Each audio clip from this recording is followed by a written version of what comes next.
it matters in what direction its rivers flow, because that then determines where trade goes from and to. It is as basic as that, where its frontiers are often. Now, of course, there's other factors. There's the history of somewhere, which then determines the mood of the people. There's the leaders and the decisions they make. There's the great ideas that spring from the population. All these are factors, but I just argue strongly that if you don't know the geography of the place, you can't really understand the place.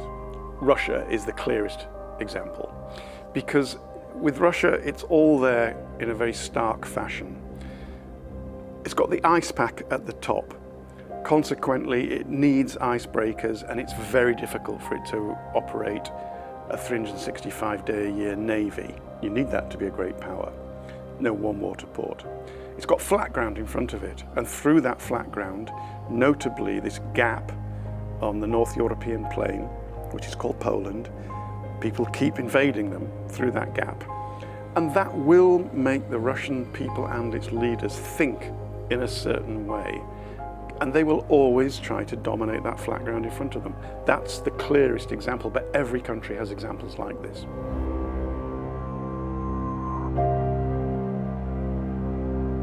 I can give you some locations of potential conflicts, but I don't really think you can say they're the most likely. I mean, for example, there's great tension between Ethiopia and Egypt over the source of the Nile. India and Pakistan, you never know of a flashpoint coming up in Kashmir. Will North Korea's nuclear facilities spark a crisis? Taiwan, we all know about. So you can do that, but I'm not sure you can say, oh, that's the most likely. What I think you can say is that there are the push factors, and increasingly climate change is amongst them, and climate change is pushing the movement of peoples, and the movement of peoples is pushing the tensions, and climate change is also pushing poverty. And I think when you get that rather unpleasant heady mix, climate change, conflict and poverty, you can then start factoring forward, well, wherever they become most acute, that's when there's going to be flashpoints.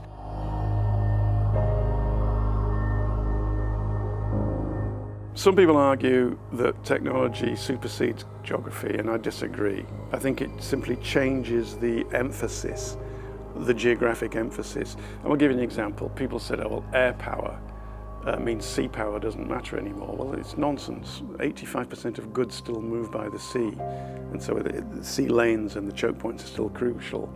And even now, even with cyber, geography is still playing a role. But of course the technology does change things.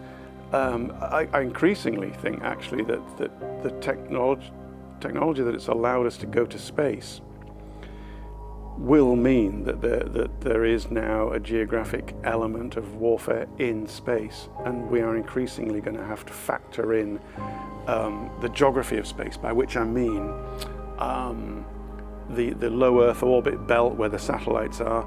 That is already an area of competition.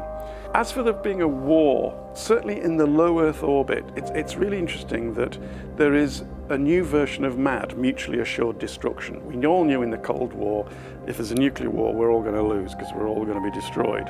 And it was a break.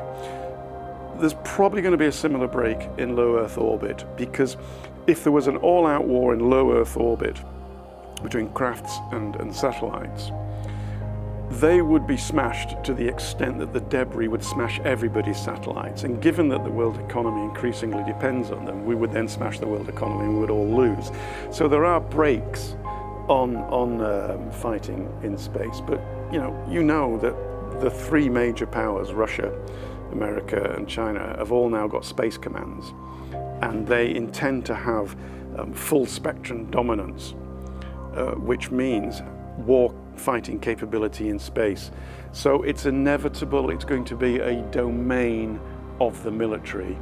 What we need is to keep that mutually assured destruction idea in our heads, and also to get the treaties signed, because the technology is ahead of the law at the moment.